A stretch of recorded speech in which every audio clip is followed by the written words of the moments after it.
Tree Hill, city of hope and despair. Located in northern coastal Carolina, the meeting place of adventurers, runaways, criminals, dropouts. Lured into this danger-swept oasis by the hope of capturing their dreams. But they're all trapped, for there is no escape. Against this fascinating background is woven the story of an imperishable love and the enthralling saga of 7 desperate people, each in Tree Hill to keep an appointment with destiny.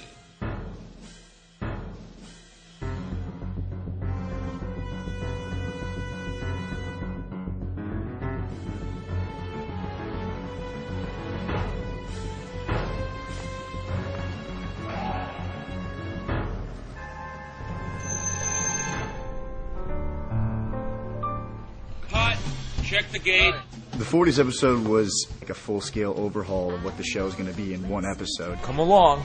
1940s. We had a shootout on a street. We had a guy being dropped off a bridge. These things don't normally happen in Tree Hill. You are kicking it. Have you slept? No, I love it. Have you slept? But they happened in the mind of Chad Michael Murray when he did an homage to the 40s episode. I think it would be fun. I think this could be cool and different. And I think everybody would enjoy it. It almost killed me. It'd be costly, but fun. We got Joe Davola. We got Mark Schwann. We got a great cast. We got a great crew. Taking care of business here in North Carolina. Action!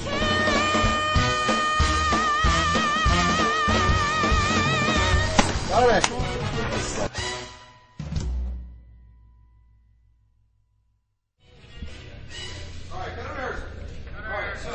Chad wrote episode 611. It's a 1940s romantic movie that we shot as a television episode.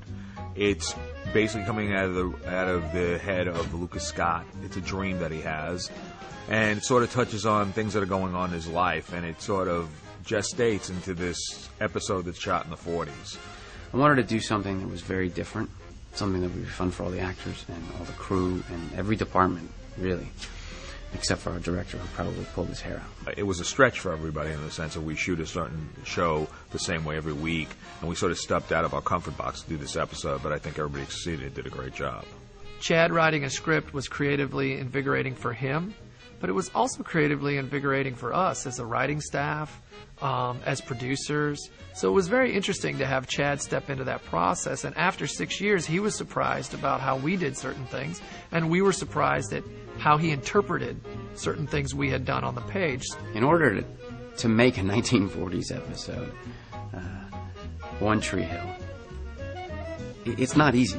In effect, it was like doing another show, a whole new show. You know, instead of using our standing permanent sets, we knew everything would be done from scratch. So, yeah, I was quick to call up Mark and Joe and say, hey, guys, we should really start looking at this early. It was a huge episode. We usually take 8 days to prep, but I think I was working on it for like 2.5 months. You know, researching, watching old movies, getting pictures, discussing everything. Chad's episode was very challenging on a creative level, because when you said anything in the 1940s, you know, your entire world from a production standpoint changes. You know, wardrobe is different, hair is different, makeup is different, all of your sets are different, and it's very ambitious. It was just great, you know, the hats that came over one eye, and everything was just really chic and really fun. In order to make it a One Tree Hill episode, I really had to take pieces of our show and place them in there in a different era. You know, little callbacks to quotes we've had in the past, to character relationships. You know, this club had such an elegance when your mom ran it. I remember being treated with such respect. It's too bad your mom ran off after that horrible accident with Keith. I think that the moment that I arrived on set and you see everything assembled and you see all the departments work and everybody ready to go and we're ready to shoot a story, it was exciting.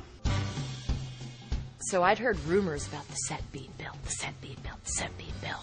the Big Karen's Cafe set being built, and I on purpose did not check it out until after it was totally completed, and it was beautiful. When I walked onto Karen's Cafe set for the first time, I was pretty blown away because I thought Alan did an extraordinary job with that set. He basically captured everything we needed for the show. The attention to detail was pretty amazing, from the logos on the bandstands to the big chandeliers that we had, the way he designed the tables, the molding. It was pretty exquisite. And I think that they built that set in something like 10 days. It's just unreal. Sugary enough for you? They did a really good job with the Karen's Cafe set, and my character Nathan was behind the bar, and so I got to be hanging out there with the old vintage cash register and all the old bottles. And at first we weren't going to build it. The first thought was we need to find this as a location because of the cost, obviously, of trying to build something like that. But there were so many things that had to work for us. It had to look correct for the period. It would have to accommodate the big scenes that we had in there with lots of extras. All the things that you deal with as far as lighting and the logistics of actually filming made it difficult to find a location. And they finally decided, hey, you know what? I don't think we're going to find this as a location. Let's build it. So at that point, we just kind of went crazy and went, oh my word, we have a ton of work to do. It's the new Karen's Cafe. It's the old new Karen's Cafe. First stage, the band's back there, Skills is over there. That's the bar. We're setting up right there. From the designing it until filming, I think we maybe 3 weeks. Designing it, drawing up construction, working plans, construction, building it, paint, dressing, all of that happened in a very short amount of time. It was a great stage for Joy to be singing on. I think she got an opportunity to showcase her musical talents as much as she ever has on this show.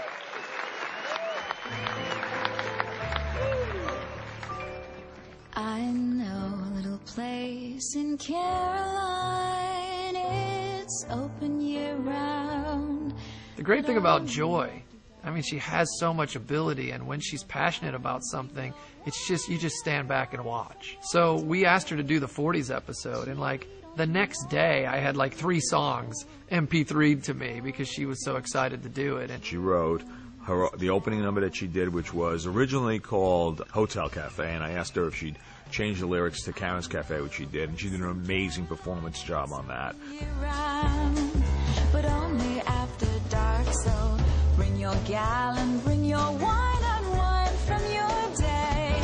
Gee, don't you know that you're in for a show when you go down to Karen's Cafe? I've been up, down. And then she did Mrs. Scott, which was totally amazing. That was a great little guitar, little ditty song that she did, which was when her and Nathan got married. What are you thinking about? The house we're going to live in right here in Treehouse City. Anything else? Well, since the house is going to be so big, I suppose we'll need children.